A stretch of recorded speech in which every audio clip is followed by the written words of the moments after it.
Am Israel Chai, always and forever. Thank you. Hi, so first of all, I'm extremely excited to stand here with you today. It's amazing to be an Israeli, and I came to the United States just 2 days ago.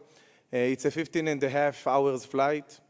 And even though I was pretty tired, I couldn't have fallen asleep because of the excitement of meeting you guys and all the amazing people in the United States of America who support Israel without any condition. And I'm here to tell you thank you. We love you. We know that.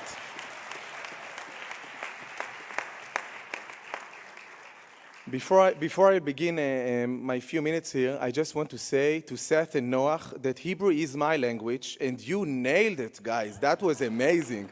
So I really loved listening to you, and it's an honor to me, for me to speak after you. Hi again. I was presented by the rabbi. My name is Daniel. I'm 36 years old. I live in Modi'in. That's a city between Tel Aviv and Jerusalem, pretty much in the center of Israel.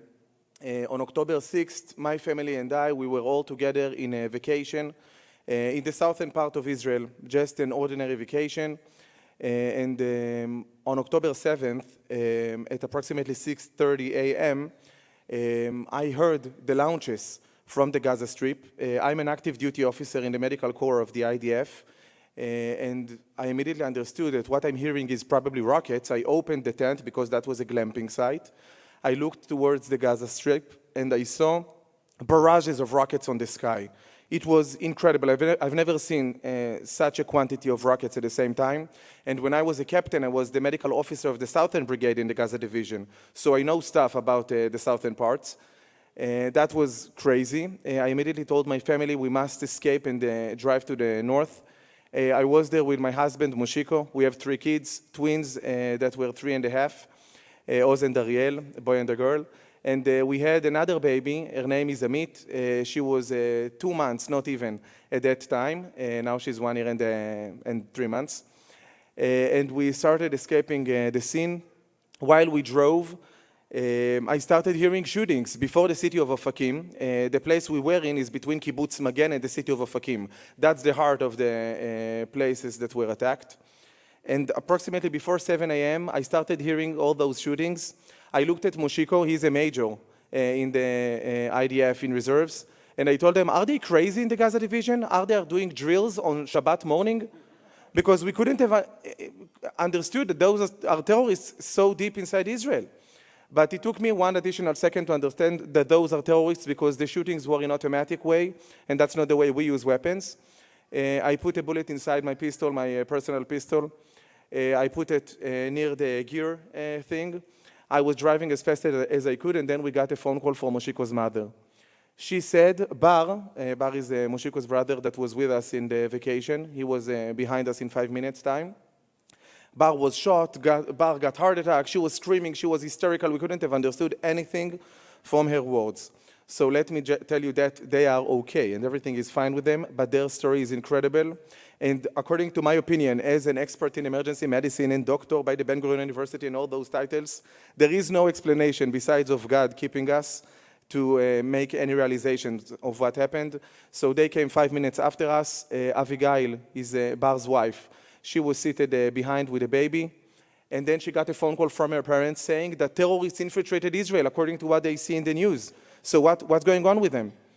And Avigail told Bar, my parents are now saying that there are terrorists in Israel. Again, this is 7 a.m., 7th of October. Bar told me at the second Avigail was talking to me, I was looking in the mirror, at the rear mirror, and I saw a Toyota car filled with 5 or 6 terrorists of Hamas with green stripes on their forehead, and they started shooting towards everybody. People got killed in front of them. Their car suffocated a lot of damage, and he couldn't have controlled the car. So he somehow managed to stop the car in the shoulders of the road. He told Avigail, take the baby, put her on the floor, and go down. And he went down to the floor himself from the driver's position. And then he told that he was hearing the sound of the car, and he saw the shadow of an AK-47.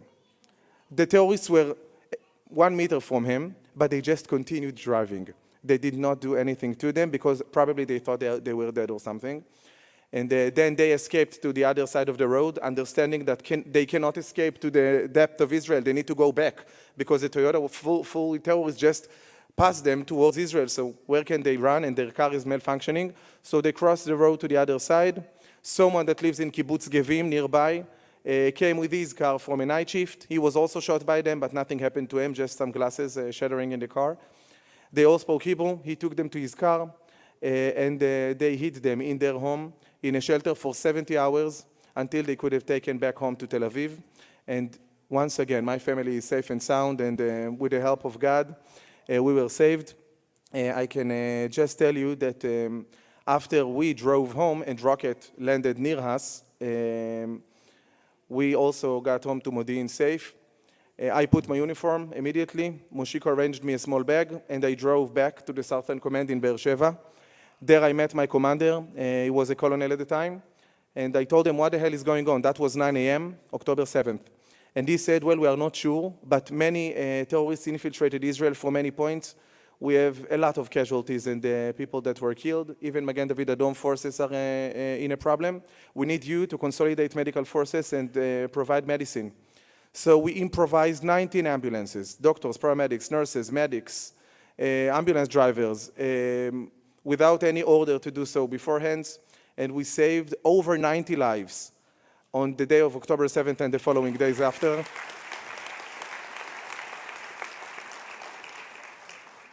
And I'm here to tell you, I've seen the worst of the worst. Having my knowledge, having my equipment, and getting to a scene like the Nova, after getting all the data inside my brain from the Ben-Gurion University, I did all my degrees there. I'm the most senior paramedic you can get. I'm a doctor in emergency medicine, and nothing prepared me to what I saw that day. Thank you for appreciating me for saving those 90 lives, but in my opinion, I did not save enough. There were plenty more that should have been saved, but we couldn't have reached them or do anything for them. But even though that the nation of Israel is now mourning and in a very bad times, we are so strong and we are so resilient and we are so going to win. And one of the reasons for us to triumph eventually is your support. And before I'm going, I just want to read a very small thing from my pocket here. When I handed in my dissertation for the PhD, there is the third page in the dissertation is for dedicating. So you have the first page, which is, the topic and your name, etc. And then there is the second page, which is thanks to your family, to your parents, whatever you want. And then there is a dedication page. And in my dedication page of the work of my PhD, that's the only thing in my PhD that is written in English. I have chosen to write that. This work is dedicated to all the Jews in the diaspora who see Israel as their home, who support, protect, and confront anti-Semitism, and who enable us to have international protection and global support. Israel exists here also because you are there. So that's my message to you. And I just want you all to know that on December 11th, this exact place will host a BGU, my university, Ben-Gurion University of the Negev event. And if you can come and want to support, that will be extremely appreciated. I am here for any questions. I love you guys. Am Israel Chai.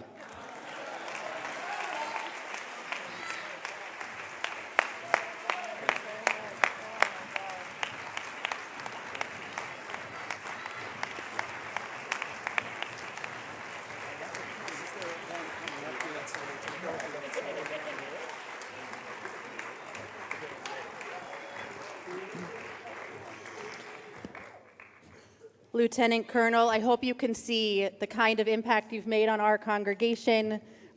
2 standing ovations. Because I hope that you certainly feel that our hearts are with you through each and every one of these days. I want to call your attention, Americans for Ben-Gurion University, in partnership with our Flesh Family Sinai Temple Israel Center. We are putting on From the Negev to the World, Advancing AI and Cybersecurity. That's Wednesday, December 11th at 6 p.m. here at Sinai Temple. So if you want to learn more about Americans for Ben-Gurion University, you can come up after the service. Of course, it'll be online. But once again, thank you for your heart and thank you for your soul.